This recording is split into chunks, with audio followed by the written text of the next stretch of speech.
यही प्रगति है। आप देख लीजिए प्रगति आपकी, रास्ते पे चला रहा है प्रगति, और ये लोगों को दिख नहीं रहा है। इतना बड़ा दुर्भाग्य मेरे भाई, मैं बता रहा हूँ, दुर्भाग्य है बिहार का कि हम लोग ऐसे नेताओं को प्रमोट करते रहें, ऐसी पार्टियों को प्रमोट करते रहें, और ऐसे लोगों को हम अपना मसीहा मान बैठे, जो कि कहीं ना कहीं बिहार को पूरी तरह से हम बिहारियों को ही वो एक्सप्लॉइट करके, यूज़ करके, हमारा खून चूस के वो अपने को और अपने परिवार, और फिर जो कहूँगा एक शब्द, अपने दलालों को आगे बढ़ाते हैं। वोट तो हर बनवा देवे नहीं, आई सोच के देवे नहीं कि राउर कुछ भला हो, लेकिन राउर तो कुछ भला होला ना, और नेता के भला होला, नेता के बेटा के भला होला। राउर तो रोवा तो इसे खड़ा बने, वोट देत रही, आज हिंका के नेता बनौनी, कल उनका के नेता बनौनी, लेकिन राउर बच्चा होइजे रह गए, राउर बुढ़ापा होइजे रह गए, राउर जवानी होइजे गुजरात जाता, तो क्या फायदा। यह बात लोग के आदमी घरे घरे घूमी लोग आके रोक समझाइए कि चाची वोट देवो तो मोदी जी के हाथ मजबूत हुई, तो लड़कवा के मजबूत के करे, मोदी जी के मजबूत करे खातिर लड़का पैदा कर रही। हाँ, क्या अपन लड़का के देखिए, चाची वोट देवो तो लालू यादव जी के मजबूती कर जाए, तो लालू यादव जी के वोट दे के मजबूत कर, तो तेजस्वी यादव के मजबूत करिए, और बच्चा के थोड़े मजबूत करिए। बात बताएं लालू जी, एक बात बताएं नीतीश जी, हम वोटवा में तो रोवा के जब बिहार में वोट देता नहीं, तो हम लड़का नौकरी करे गुजरात कहाँ जाता। जब वोट बिहार में देता नहीं, तो भाई नौकरी बिहार में हो चाहिए ना, वो कहे भाई वोट हिजा पड़ा था नौकरी हो जा होता, ये तो गलत बात बा। और नौकरी क्या करते तो मजदूरी करे जाता हो जाए, तो लेबर के काम करे जाता हमने के लड़का, और जाके गाली सुनने पड़ता है, कहले से बिहारी जात पात में ना लड़ाई, धर्म के नाम पर ना लड़ाई, तो पेट में अन्न दाना कैसे पड़े, बच्चा के पढ़ाई कैसे हो, घर कैसे बढ़े, ये बात पर अब की बार चुनाव है चाहिए। ठीक बा, याद रखब जरा सब लोग, फिर हमने क्या जा, लेकिन याद रखब जन स्वराज पार्टी के नाम। अब ना हम नहीं चुनाव लड़त, हम तो एसपी रहे जिला के।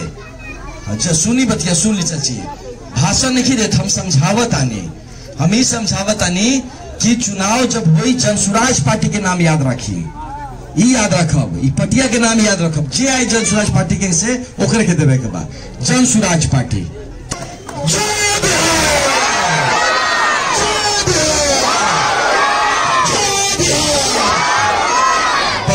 बहुत बढ़िया, ये आशीर्वाद सब जोश हो गए हमने के, और पूरा 20,000 किलोमीटर जाके बताए जाके गाँव से आशीर्वाद मिलल बा।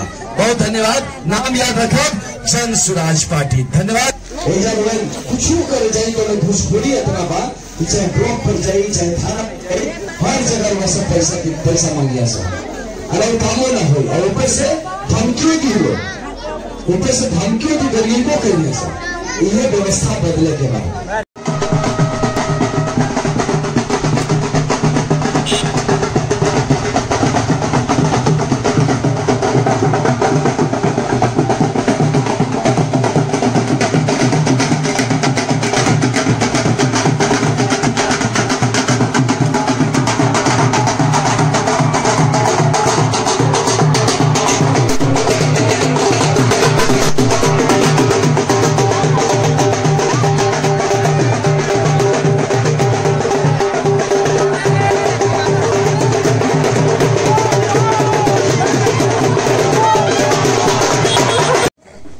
विकल्प बनकर बिहार के समक्ष खड़ा है, और बिहार की जनता को अब इस जन स्वराज के संघर्ष का साथी बनना है, ताकि जो इस संघर्ष से निकलने वाली जो बिहार की सफलता होगी, उसका फल भी बिहार के लोगों को मिले, न किसी नेता को, उनके बेटे को या उनके दलालों को। आपको क्या लगता है कि यहाँ एनडीए की सरकार है, मजबूत विपक्ष है, इन दोनों के बीच में जन स्वराज अपने आप को स्थापित कर पाए? भैया, ये न सरकार मजबूत है, न ही विपक्ष यहाँ पे उपलब्ध है। जो हालत इतना खराब, अगर आप इनको मजबूत कर रहे हैं तो माफ़ करिए भैया, आप भी होपलेस हो चुके हैं इस सिस्टम से, लेकिन ये बिल्कुल नहीं है, ना ही सरकार मजबूत है, ना ही विपक्ष मजबूत है। आप यही आपके जिले का बता रहे, छोटा एग्जाम्पल है सिवान जिले का, आप रास्ते पे जाके देखिए, सुअर भी वैसे रास्ते में जो है ना, वहीं पे मढ़िया रहा है, वहीं कुत्ता मढ़िया रहा है, वहीं से लोग जा रहे हैं। इसी रास्ते से बिहार के मुख्यमंत्री नीतीश कुमार जी आए हैं। प्रगति यही प्रगति है। आप देख लीजिए प्रगति आपकी, रास्ते पे चला रहा है प्रगति, और ये लोगों को दिख नहीं रहा है। इतना बड़ा दुर्भाग्य मेरे भाई, मैं बता रहा हूँ, दुर्भाग्य है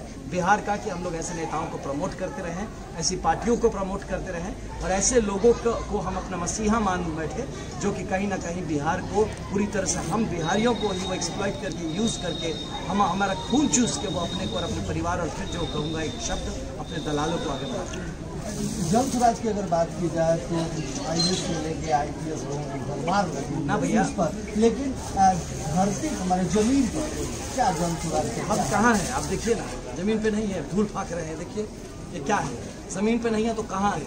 और IAS IPS की भरमार नहीं है। IAS IPS इससे ज़्यादा आपको हर पार्टी में मिल जाएंगे।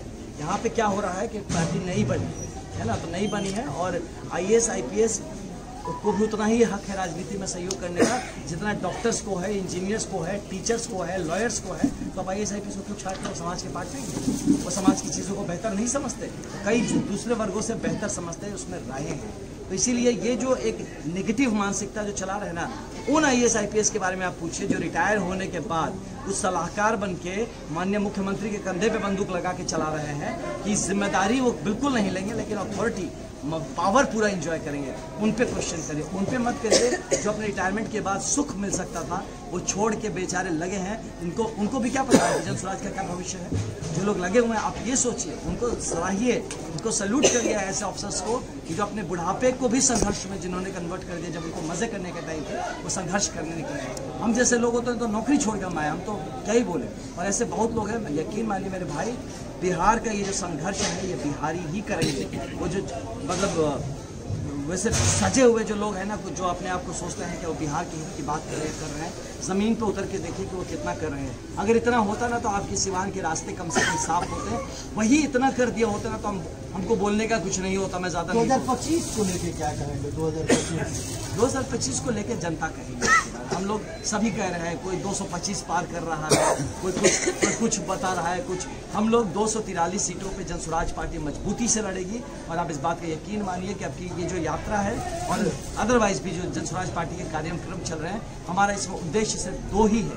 एक कि जनता को समझाना कि ये दुर्गति क्यों है बिहार का, और दूसरा उनको ये इस बात के ललकारना कि इस अपनी जिम्मेदारी को आप समझिए और इस संघर्ष में साथी बनिए, ना कि किसी और इस संघर्ष में साथी बनकर बिहार को बढ़ाइए और ना कि किसी और को बढ़ाने के लिए, किसी और के परिवार को बढ़ाने के लिए आप अपनी जवानी और अपने बच्चों का बचपना कुर्बान न करें। जीरादेई में आया डॉक्टर रविंद्र बाबू की धरती है, तो क्या अपील करेंगे?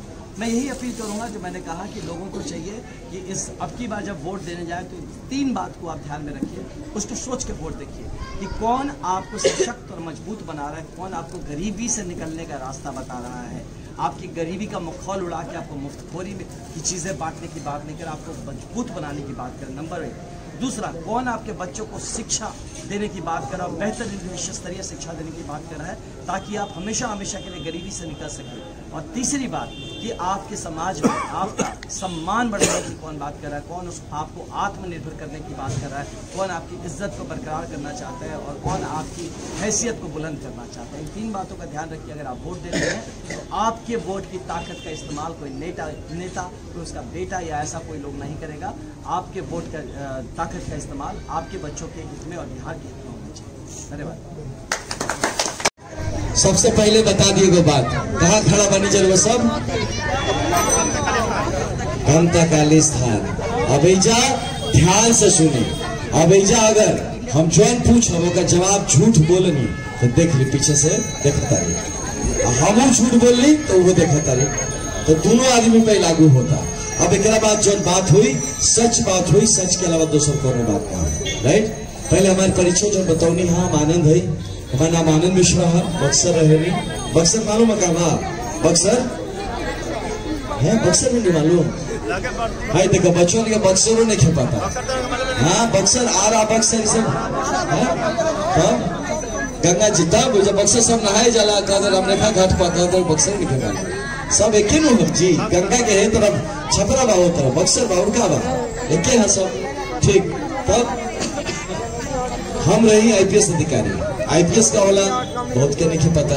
जिला के SP होला मालूम बा, DM होला, DM कलेक्टर SP हम उहे रहे, उहे हमारे काम रहे। हम नौकरी छोड़ देंगे, नौकरी छोड़नी है, रिजाइन करनी है। रोवा नौकरी मिली तो रोवा छोड़ो नौकरी। हाँ महीना में 2 लाख 3 लाख 4 लाख 5 लाख रुपया जब रोवा मिली वेतन तो क्या छोड़ी देवे खातिर लिखी है। रोवा के मजबूत बनावे आयल बनी, झूठ बोलने नहीं किया है। बोलिए नु खाली स्थान में बा। अब हम तेजस्वी यादव तो है ना क्या कि कुछ बोल दी झूठों के हाई दे दे भाव दे दे, ठीक बात है। जो होई उन्हें बताए, कोनो हेने उन्हें ना बताए।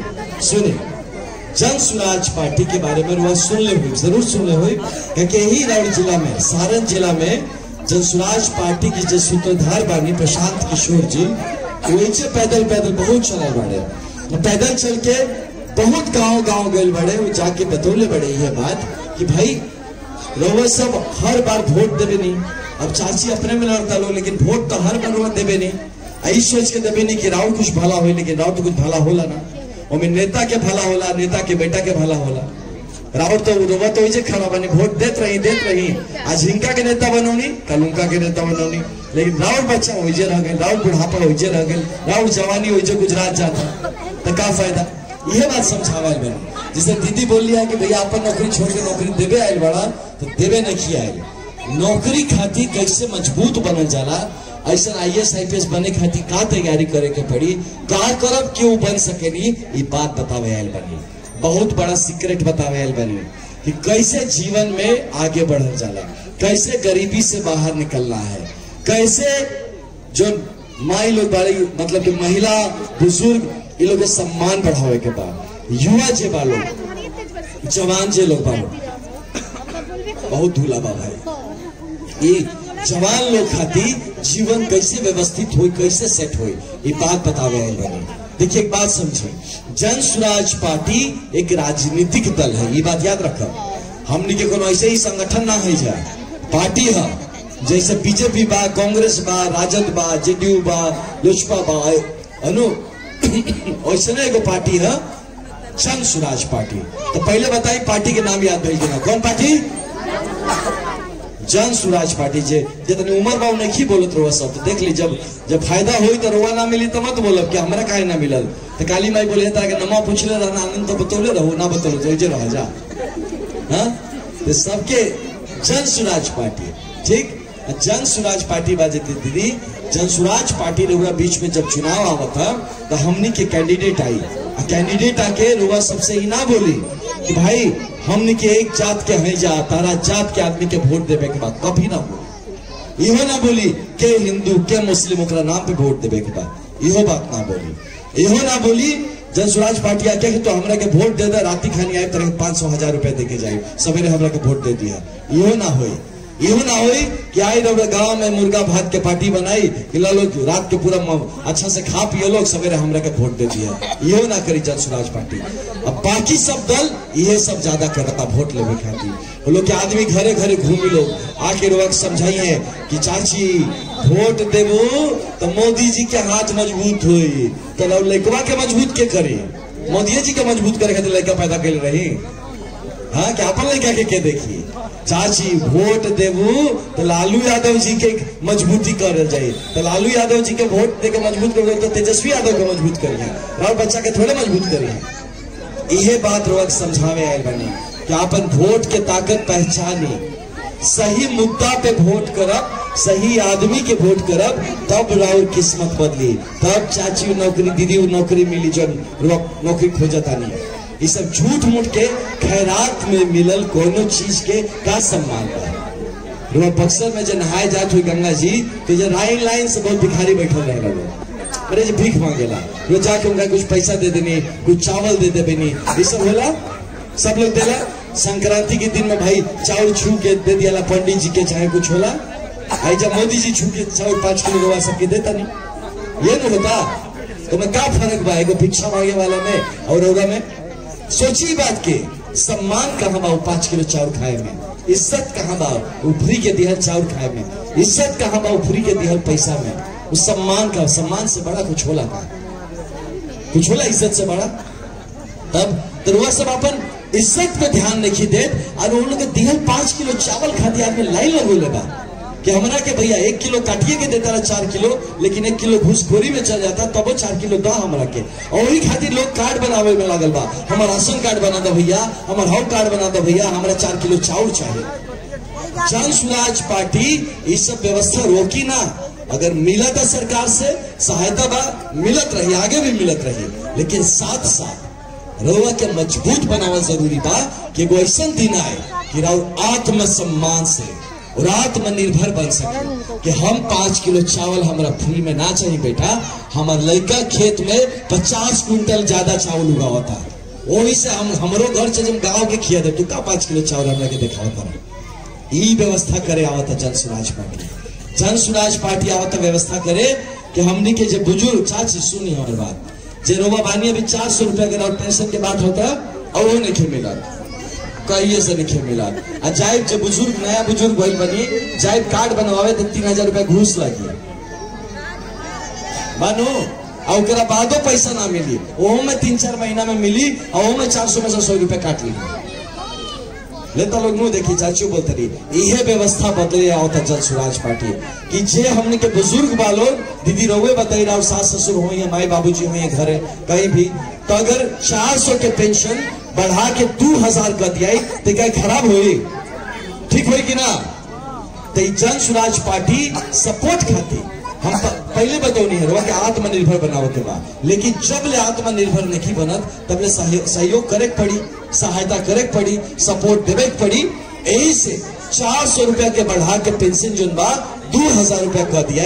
तो अगर जन स्वराज पार्टी के सरकार आवता ई बात बतावे खातिर लगा और साथ में एक साथ जितना लेकर और बहरी नौकरी करे जाता लोग वो सब लड़कन के बाहर नौकरी जन स्वराज पार्टी अगर आवता ताकि राउर लड़का बच्चा घर में रहन लोग रहस लोग रुआ साथ में रहे, अपन घर परिवार अपन बच्चन के साथ रखे, ऐसे काम करे, ऐसे पारिवारिक जीवन ठीक से जिए। ये व्यवस्था हो चाहिए नो लड़का हमारे कहे बहरी जाए नौकरी करे। और वो कभी बताइए अपन नेता से पूछ ले बने कैसे एक बात बताएं लालू जी, एक बात बताएं नीतीश जी, हम वोटवा में तो रोवा कही जा बिहार में वोट देता नहीं तो हम लड़का नौकरी करे गुजरात कहे जाता। जब वोट बिहार में देता नहीं तो भाई नौकरी बिहार में हो चाहिए नो। वो कहे भाई वोट हिजा पड़ा था नौकरी हो जा होता, ये तो गलत बात बा। और नौकरी क्या करते तो मजदूरी करे जाता हो जाता लेबर के काम करे जाता हमने के लड़का, और इसे जाके गाली सुनने पड़ता हो कहे से बिहारी ऐसे बोल के बेइज्जत करे ला हो जाए यही बिहारी बोल के। तो यही से बचावे के प्रकल्प उठोले बाद जन स्वराज पार्टी। और जितने हमारे यंग बच्चे हैं आप लोग जो लोग सब बच्चे सुनो मेरी बात, ए बहन सुनो ना, बाद में बात करिए आपस में। ये 5 को लेके संग खड़ा हो तब कुछ बात करो, सब अलग अलग खड़ा हो। सुनो हमारी बात, इसलिए सुनो कि हमारे जाने के बाद आपको अगर बात समझ में आता है तो आप ही अपनी मम्मी को, चाची को, दादी को बैठ के समझा पाएंगे।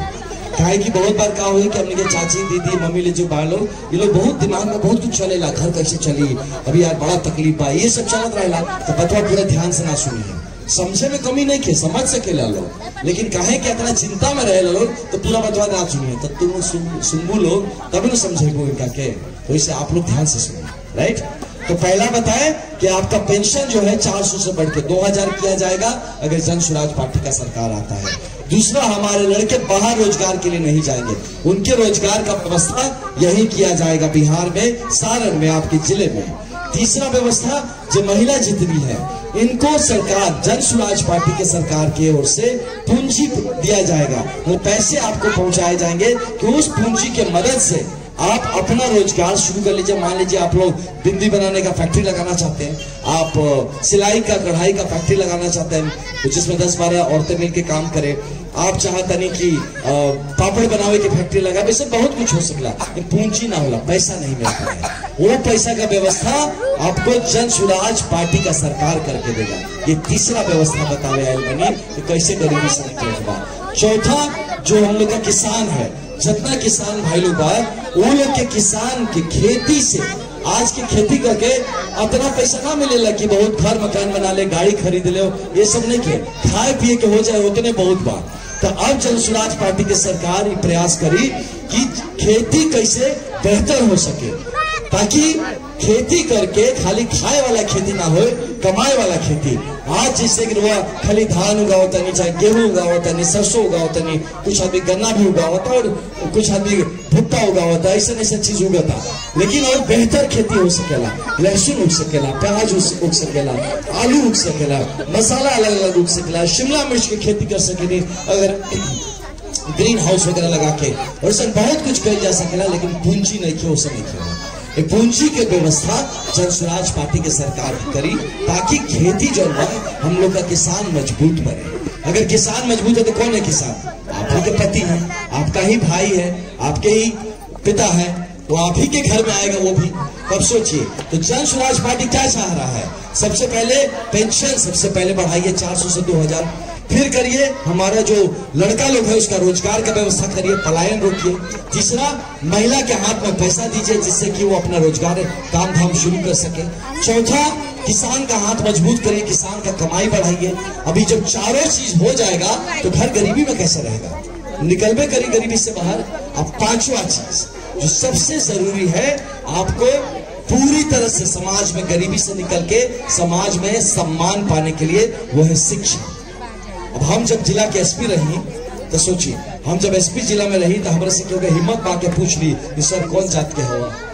वो जो उठा के हमारे सिपाही 2 बार पटकिया, सब बढ़िया से जात पूछे था रबे है, केहू के मनो में ना आए के एसपीडीएम के जात पूछी, के टीचर मास्टर जी के जात पूछी, डॉक्टर के जात पूछी। जौन आदमी जो बड़ा आदमी हो जाला, पैसा लेके को बड़ा गाड़ी में ही जाए, रो का बोलो रे गाड़ी में बड़ा बड़ा आदमी बाहर, वो ध्यानों में नहीं कि जात कौन है। बाकी ना तो होई कैसे? ये कैसे होई भाई? ये जादू कैसे होई? ये जादू है इस सब बच्चन की अगर पढ़ाई बेहतर हो जाए, बच्चा अगर पढ़ जाएगा तभी ये जीवन में आपको गरीबी से हमेशा हमेशा के लिए निकाल सकता है। अगर बच्चा पढ़ जाएगा तभी आपके परिवार को समाज में सम्मान का जगह दे सकता है। जैसे कि बिटिया क्या नाम है, रागिनी। तब रागिनी अगर यहाँ का कलेक्टर बन जी है, डीएम बन जी है, तो फिर क्या वो पूछी कि रागिनी के का टाइटल है, का जात है, कि वो क्या बोली? है देखो रागिनी के माई जाता रही है, कलेक्टर साहिबा के माई जाता रही, तब का कलेक्टर साहब के बाबूजी जाता रहे है, कलेक्टर साहब के घर है। समझा था नहीं? सम्मान कैसे मिली? ऐसे मिली जब रागिनी हमारी बिटिया पढ़ी तब। अगर ना पढ़ी तो क्या करी? घरे जाए, ब्याह हो जाए, लड़का बच्चा हो, पाली पोसी, और फिर एगो नेता आई, फिर ऐसे खड़क भाषण सुनत रही, और क्या हो जीवन ये रही। यही हाँ देके गए तो दीदी काहे भाषण देके गए, काहे कि रुआ समझनी ना, रुआ भाषण सुननी खाली। ए बेर अगर भाषण समझ में आई तो ही समझब हम रुआ के जात पात पे कभी वोट देवे के नहीं कहा, कभी पैसा लेके वोट मत देवी, गलती मत करब। रुआ पैसा लेके अपन बच्चा के किस्मत बेच देता नहीं 500,000 में, 5 साल चले के बाद 5 साल रुआ 500 1000 ये और किस्मत के दाम बा। ऐसे अब की बार जब वोट देवे जाए कैसन पार्टी के वोट देव जब बच्चन के शिक्षा के बात करे कि अगर रागिनी हमारे स्कूल में जाता रही पढ़े तो इनकर खाती जो सरकारी स्कूल बेहतरीन कैसे बन सके, लेकिन उन्हें 2-3 साल टाइम लगी। जब ले स्कूल अच्छा ना बनी तब ले रागिनी क्या करिए? रागिनी जगह सबसे बढ़िया प्राइवेट स्कूल में जाइए और ओकर फीस जन स्वराज पार्टी के सरकार देगी। हर बच्चा सबसे अच्छा स्कूल में पढ़ेगा और उसका फीस देगा जन स्वराज पार्टी का सरकार। ये जिम्मेदारी लेने आया है, जन स्वराज पार्टी जिम्मेदारी लेने आया है। अपन जिम्मेदारी लेके रवाज के कहे चाहता कि रवा जन स्वराज पार्टी के संग जुड़ी। जन्नी चाची अगर जन स्वराज पार्टी के संग जुड़ब, जात पात से उठ सके नहीं, अगर धर्म से उठ सके नहीं, अगर कौन रात के दिहल पैसा के घूस खा के वोट ना दे, अगर केहू के मुर्गा भात खा के वोट ना दे, साड़ी या कपड़ा लेके वोट ना दे, तबे रवा गरीबी से निकल सके नहीं, तबे बच्चा रवा परिवार में सम्मान ले आ सकेला। ये अगर करे के बाद रवा अगर ये चीज समझ में आओ तो हम क्या कहते नहीं, जन स्वराज पार्टी के जब अभी चुनाव में हमने के उम्मीदवार भी आई हैं, हमने की लड़त हमने के कोनो उम्मीदवार ही जाए हैं जन स्वराज पार्टी के, तो जन स्वराज पार्टी के नाम याद रखब और अपन जन वोट हुई जन स्वराज पार्टी के अगर हक में देता नहीं तबे ही व्यवस्था बदल सकता नहीं जा, तबे हमने के भ्रष्टाचार समाज से खत्म कर सके नहीं जा, तबे ही बच्चा के आगे बढ़ा सके नहीं। जो लड़का बाहर गए लोग नौकरी करे वो लोग के वापस बुला के नीचे वो लोग के रोजगार की व्यवस्था हुई, तबे महिला मजबूत हुई, तभी हम लोग का जो बुजुर्ग के पेंशन 400 से बढ़ के 2000 रुपया हुआ। यह व्यवस्था बतावे आयल बनी। अब पूरा बिहार हमने के जाता नहीं जा 20,000 किलोमीटर मोटरसाइकिल, 1 महीना से मोटरसाइकिल चलावत है नहीं। हम देखे में ऐसा नहीं छोड़ ज्यादा हैंडसम बनी, हाँ, लेकिन हालत देखी का हो गई, हालत देखिए हमारे का हो गई बा कि मोटरसाइकिल चला चला के धूल में, धूप में, गर्मी में, ठंडा में, हम ही ना हमारे संग सब ही देखी। महेश बहुत ज्यादा हैंडसम लेके बढ़े, लेकिन देखिए अभी धूल में चला चला क्या हाल हो गया। तो इससे हमने के जो मेहनत करता नहीं जाती, बात समझी, मेहनत होता रहुआ सब खाती। ये मेहनत रोवा सब खाती होता कि अगर रोवा इजाजत आशीर्वाद दे देनी तो हम जाए जब अगला गांव में दूसरा जिला में सिवान जाए, गोपालगंज, चंपारण जाए, फिर जाए बोले बांका जाए, भागलपुर जाए, तो बताए हम नो भैया हम गए नहीं जब सारण तो हमारा काली जी तो हमारा के सब लोग आशीर्वाद देने रहे, तो हम लोग के साथ जुड़ा, सब बिहार एक साथ जुड़ी, तभी बिहार का किस्मत बदलेगा। बिहार जिंदाबाद जिंदाबाद। अच्छा बहुत बढ़िया। देखिए जज्बात जोश है। तब अगर वो लागत की चीज हो के चाहिए, अगर वो लागत कि किस्मत बदले के चाहिए, तो देखिए काली जी तो खड़ा बनी जाए। हाँ सब लोग देखा तारी, तब सब लोग के हम ये बोला कि जितना बड़ा लोग बड़ा या अपन बच्चन खाती दोनों हाथ उठा के आशीर्वाद दी। का आशीर्वाद दी? अभी मत हाथ उठाए, दोनों हाथ उठा के आशीर्वाद दी। कोना रूप में आशीर्वाद दी? काली माई के जय बाद में बोलब जाए, नेताजी के जय कभी नहीं के बोले के, पार्टी की जय वो हमनी के बोल ले जाए, तार लोग नहीं के बोले के। तब किसका जय? बिहार का जय, जो भैया कितना अच्छा से बोले अभी बिहार जिंदाबाद। तो हमने क्या कहा जा जय बिहार का जा, जय बिहार का जा। तो कालियो जी ये बिहारे में बाड़ी, रोवो बिहारे में बानी, हमनियों के बिहारे में बन जा। ये बच्चा के किस्मत भी अच्छा हुई तो बिहारे में हुई, तो हम कहें जय बिहार। तो अगर वह सब बच्चन के आशीर्वाद दिया चाहता नहीं, जितना बड़ा नहीं अपने बच्चा खाती दोनों हाथ उठा के कह जय जय बिहार। अब बच्चा लोग अगर आप लोग चाहते हैं कि अच्छा से पढ़ लिख के आप मम्मी पापा का इज्जत करना चाहते हैं, दादा दादी का इज्जत करना चाहते हैं, तो दोनों हाथ उठा के आप लोग भी कहेंगे जय जय बिहार। और आप जितने बड़े लोग हैं, जितने बच्चन के जितना आशीर्वाद दिया चाहते हैं उतना जोर से कहो। अब बच्चा लोग आप जितना सम्मान देना चाहते हैं उतना जोर से कहिएगा। कुछ दीदी और चाची लोग जो आप लोगों को आशीर्वाद नहीं देना चाहते, पीछे मुड़ के भागने की चेष्टा में, ठीक। तो बाकी जितने लोग हैं सब लोग हम लोग कहेंगे, ठीक। हम कहेंगे जय बिहार, आप लोग कहिएगा जय जय बिहार। काली माई गवाह रहेंगे, इस बात का गवाह काली माता है। हम लोग को भी देखेंगी, आपको भी देखेंगे, ठीक है। हम कहे जय बिहार, सब लोग कहेंगे जय जय बिहार। बड़े लोग दे रहे हैं आशीर्वाद और आप लोग दे रहे हैं बड़ों को सम्मान।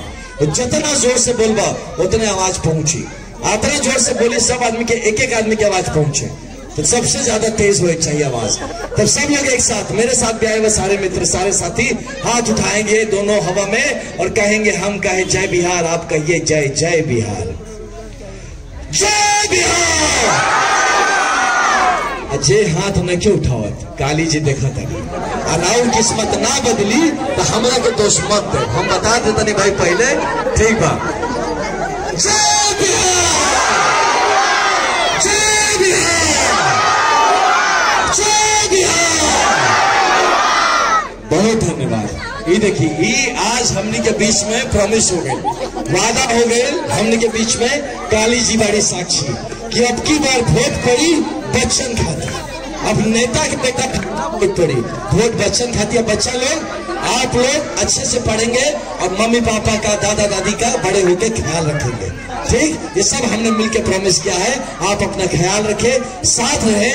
जन स्वराज पार्टी के नाम याद रखा, खाली को पार्टी ना, गरीबी से निकलने के लिए यही एकमात्र विकल्प है, एक बेहतर बिहार बनाने के लिए यही एकमात्र संकल्प है। तो जय बिहार, जय जय बिहार। बहुत धन्यवाद, बहुत धन्यवाद, बहुत धन्यवाद। मजबूत हुई करे चाहिए नो भाई, किसान अपन खेत से ज्यादा कमाए ओकर व्यवस्था हो चाहिए नो। अब पांचवा चीज कि जो बुजुर्ग बनी जरूर सब रहो पेंशन 400 से बढ़ा के 2000 हो चाहिए कि ना, हो चाहिए कि ना, हो चाहिए नो। तो यही 5 को चीज पे कैलेंडरवा जो ले बनी हूँ मैं ये लिखल बा, ये बात लिखल बा पर चर्चा करो कि अगर सच में किस्मत बदले के बाद तो वोट जब देवे जाए तो जात धर्म पर मत दे। ये मत सोचब कि हमारे जात के हमारे धर्म के, यो मत सोचब कि राती का गाड़ी आके 500 रुपया दे के गई बा हो वही छपवा बोल ले बा वही में देवे के बा। ये कहीं नहीं तो गई रहो किस्मत यही में पड़ल रहा, कभी जीवन ना सुधरी। फिर अपने घूसखोरी हो गई, घूस खाता नहीं, घूस खा के वोट देता नहीं मानू अपन। अगर वोट के बेची तो का हुई, 500,000 रुपए के बाद दी, जीते के बाद लौकी रहो ना लौकी। तो यही से अब की समझदारी से काम करी, अब की ये सब चक्कर में नहीं पड़े के, केहू के झूठ बोलना में नहीं आवे के। अब की वोट देवे के बाद जन स्वराज पार्टी के देवे के बाद तब जन स्वराज पार्टी 5 गो चीज पर काम करी, रोवा की निर्भर ना बनाई, रोवा के मजबूत बनावल चाहता। तो बोली जन स्वराज पार्टी के सपोर्ट करब कि ना, कही जाए ना। तो हमने के मेहनत करी नो, अब जाई नो बिहार में बाकी जगह जाके बताई नो कि भाई ये गांव में आई नहीं है तो हमारा पूरा सपोर्ट मिलल बा, तू लोग सपोर्ट करो, सब मिल के बिहार बदले के भ्रष्टाचार मुक्त बिहार हुई। आज कोनो आदमी कोनो गरीब ना रही बिहार में, सबके कैसे आगे बढ़ावल जाओ ई प्रयास करी जन स्वराज। रुआ के जात पात में ना लड़ाई, धर्म के नाम पर ना लड़ाई, पेट में अन्न दाना कैसे पड़े, बच्चा के पढ़ाई कैसे हो, घर कैसे बढ़े, ये बात पर अब की बार चुनाव है चाहिए। ठीक बा, याद रखब जन सब लोग। फिर हमने क्या जा, लेकिन याद रखब जन स्वराज पार्टी के नाम। अब ना हम नहीं चुनाव लड़त, हम तो एसपी रहे जिला के। अच्छा सुनी बतिया, सुन ली चाची, भाषण नहीं देते, हम समझावत आनी, हम ही समझावत आनी कि चुनाव जब हुई जन स्वराज पार्टी के नाम याद रखी, ई याद रखब, ई पटिया के नाम याद रखब, जे आई जन स्वराज पार्टी के से ओकरे के देवे के बाद जन स्वराज पार्टी। ठीक बा, कौन पार्टी? जन स्वराज पार्टी। जन स्वराज के मतलब जन माने जनता, और स्वराज सु मतलब सुंदर, राज मतलब राज, तो जनता के सुंदर राज, नेता के राज ना हुई। अब जन स्वराज पार्टी के वोट दे तो नेता के राज ना, जनता के सुंदर राज स्थापित हुई। तो यही बात पर सब हाथ उठा के आशीर्वाद देव। अभी रुक ऐसा ही ना, हवा में क्या करेगा आशीर्वाद देव, ऐसे कुछ ना हुई, बोले के पड़ी मुंह से। क्या बोला? जय बिहार के नारा लगी, बिहार के नारा लगी, नेता के ना लगी, बिहार के। ठीक बा बच्चा लोग, तो हम कहीं जय बिहार तो दोनों हाथ उठा के कहो जय जय बिहार। ठीक है, दोनों हाथ उठा के हम कहीं जय बिहार तो दोनों हाथ उठा के कहो जय जय बिहार। सब लोग जय बिहार, जय बिहार, जय बिहार। अब जरूर हमें लगा तो ऊपर वाला सुनी राउट, लेकिन हमें लगा तब हमने के जाइब जा तो वह सबके बार खड़ा होके हमने के आशीर्वाद दे के विदा कर दिए। एक बार खड़ा हो जाए अपना अपना जगह पर, और तब हमने के जैसे आशीर्वाद लेके है सब लेकर 20,000 किलोमीटर जाए लोग, और सब लोग हमने के नेताजी लोग आयल बनी देखी, सब लोग के चिंते हो ज्यादा आदमी के।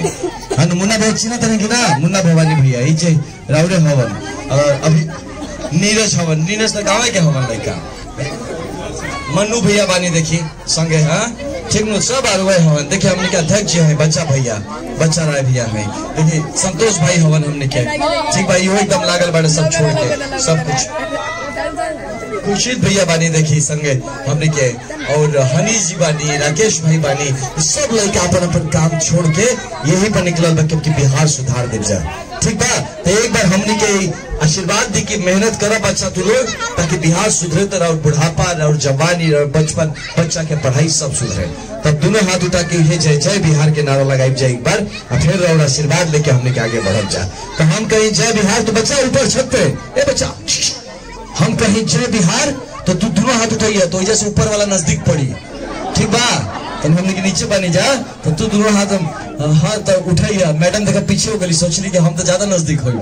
सब लोग हाथ उठाओ एक बार, कहे के बाद जय जय बिहार। ठीक बा, लेकिन पीछे होके गिरी देखा, पीछे होके एकदम। ठीक बा, सब लोग अपना जोर से कहा कि एकदम सीधा आवाज जाए चाहिए, बिना फोने के ऊपर। ठीक, जय बिहार,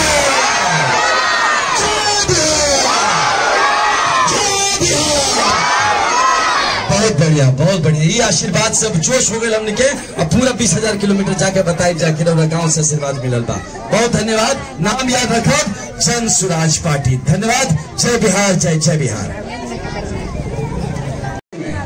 जन स्वराज पार्टी के कैंडिडेट खड़ा हो, अभी सबके वोट देता नहीं। पहले ये जन स्वराज पार्टी के कैंडिडेट सुनना, चुनाव सुनने के बाद देखे वाला कुछ नहीं, सुनने के बाद जन स्वराज पार्टी जो बा एक पहले चुनाव में खेल जल ऐसा उस पहले ना, अब की बार हमने के का निशान हुई, चिन्ह हुई, अब कौन आदमी हुई हमने के बाद में आके बताई जाए। लेकिन रोगा काहे दे जन स्वराज पार्टी के वोट, रोगा बोले ना हम नहीं तो लाइटेन में देने जा, हम काहे दे, चाहे हम तो कमल में देवे नहीं, हम काहे दे, हम तो तीर में देवे नहीं, हम काहे दे। सोचा तो बात समझी, अपना बाहर से रहता सास से वैसे वोट देता नहीं। सबके नेता मंत्री बदलता लोग, नेता मंत्री बड़ा बन जाता, झगड़ा करवा वोट देकर जिताता नहीं, वो बड़ा बन जाता। अरे बच्चों के हालत देखिए अचका हाल में लेता बड़े समय, और अपन घर के जो युवा वर्ग हाल देखिए, नौकरी नहीं खे, काम करे खातिर रोजगार खातिर हाथ में पैसा नहीं खे, पूंजी नहीं खे, जो गरीब जो बुजुर्ग बा घर में 400 रुपया पेंशन के नाम पर बेवकूफ बनावल जाता, और वो ठीक से नहीं खे मिला। चाहे पेंशन कार्ड बनावे खातिर तो 3,000 रुपया घूस लगी। कुछ करे जाए तो घूसखोरी इतना बा कि चाहे ब्लॉक पर जाए चाहे थाना पर जाए हर जगह वह सब पैसा मांगिया सब अरे कामो ना हो और ऊपर से धमकियों की हो गरीबों के लिए सब ये व्यवस्था बदले के बाद अगर वह लागत है व्यवस्था बदले के चाहिए तभी हमारी बात सुनी। अगर वह लागत है कि हाँ गरीबी से निकले चाहिए तभी हमारी बात सुनी। अगर लागत है कि पढ़ लिखे कुछ बने के बाद तब हमारी बात सुनी। हमारा नाम आनंद मिश्रा है, हम एगो IPS अधिकारी रहे, SP रही जिला के, जैसे SP या कलेक्टर होला जाने वही हम रहे। तो हम अपने नौकरी छोड़ के आए नहीं तो बहुत गंभीरता से बात सुने। सुनी नंबर बतिया आज सुन ले बाबू जो बताओ था बहुत गंभीर बात। IPS बनना SP ज्वाइनिंग वाला पुलिस तो सुनिए अच्छे से। तब हमने के जन स्वराज पार्टी से जो चेष्टा प्रयास कर जा कि कैसे हमने के जो बुजुर्ग वालों ये लोग की पेंशन बढ़ा के 400 से बढ़ा के 2,000 रुपया हो जाए। पता ही वक्त का कितना हो चाहिए पेंशन बढ़े चाहिए कम से कम 2,000। उन्होंने कहा उन्हें कोई घूसखोरी ना कार्ड बनाने में पैसा ना लगे और 2,000 में 2,000 1900 ना यह सब ठीक करेंगे प्रयास करता जन स्वराज पार्टी। यह ठीक करे खातिर अपनी बनी जा हम अपने नौकरी अगर छोड़ के आई बनी तो हमें जब बिहार बदले आई बनी हमें जब नेतागिरी करे नहीं और मोटरसाइकिल से जो जाता नहीं जाने के 20,000 किलोमीटर उन्हें बात बताने खातिर जाता नहीं कि अब की बार लोग जब वोट दे तो अपन घर की स्थिति देख के वोट दे। अब नेता के नाम पर वोट मत दे, पार्टी के नाम पर मत वोट दे, देखो कि राहुल घर की स्थिति के ठीक कर सके वोट दे। तो यह जन स्वराज पार्टी है राहुल घर की स्थिति ठीक करे खातिर बुजुर्ग के पेंशन 400 से बढ़ा के 2,000 रुपया चाहता। जन हमने के जवान लेकर बाहर गई लोग नौकरी करे खातिर वो सब के वापस बनावल जी अपनी छठ पूजा के बाद। छठ पूजा में जेल लौटी और उनका वापस बिहार छोड़े की जरूरत नहीं है। जन स्वराज पार्टी के सरकार बना था कि सबके रोटी रोजगार की व्यवस्था एक जे सारण जिला में करी जाए एक जे बिहार में करी जाए। लेकिन हमने के लेकर बाहर जाके दूसरा के फैक्ट्री में मजदूरी ना करी ये जन स्वराज पार्टी करे वाला बा। कोई चाहिए ना कोई चाहिए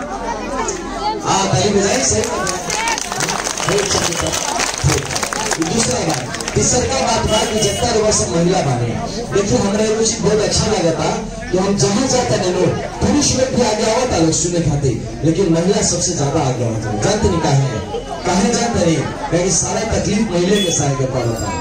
सब घर चलावत है कहे के लड़का घर चलावत है लेकिन चलावत महिला के घर हम लिखे लड़का के पालन पोषण पति के सेवा करें सास ससुर के सेवा करें घर में जितना भाव कर काम करें अपने बीमार रहता नहीं जरूरत तब खाना बनाने के बाद सबके खाते तब जाके कोई दवाई के बाद वही से हम समझते नहीं वही से हम लोगों से बात करते नहीं। सरकार अगर जन स्वराज पार्टी की सरकार बना था तो महिला की बात समझते हुए हमने के निश्चित पहले मैंने जा कि अगर जन स्वराज पार्टी सरकार आई तो हमने के महिला के हाथ में पूंजी कैसे पहुंचे एक व्यवस्था करता नहीं जा।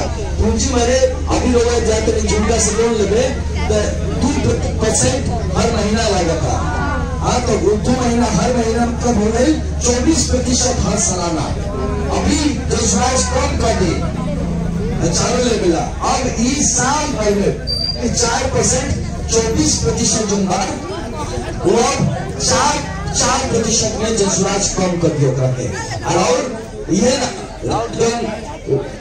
पूंजी हाथ में पहुंची उसे रउआ कैसे रोजगार कर सके सिखाई व्यवस्था करी मदद करी कि वो अपन आलू अपन बना के फैक्ट्री खोल चाहता नहीं अपन नमती बना के फैक्ट्री खोल चाहता नहीं चाहे वही पैसा से राव घर के कोई लड़का आदमी अपन दुकान खोलना चाहता है गाड़ी निकालना चाहता है चाहे कोई बिजनेस कर चाहता है सरकार उन्हें मदद करके राव घर कितनी से निकालने में मदद कर चाहता है। बताइए व्यवस्था हो चाहिए ना हो चाहिए बिल्कुल हाँ।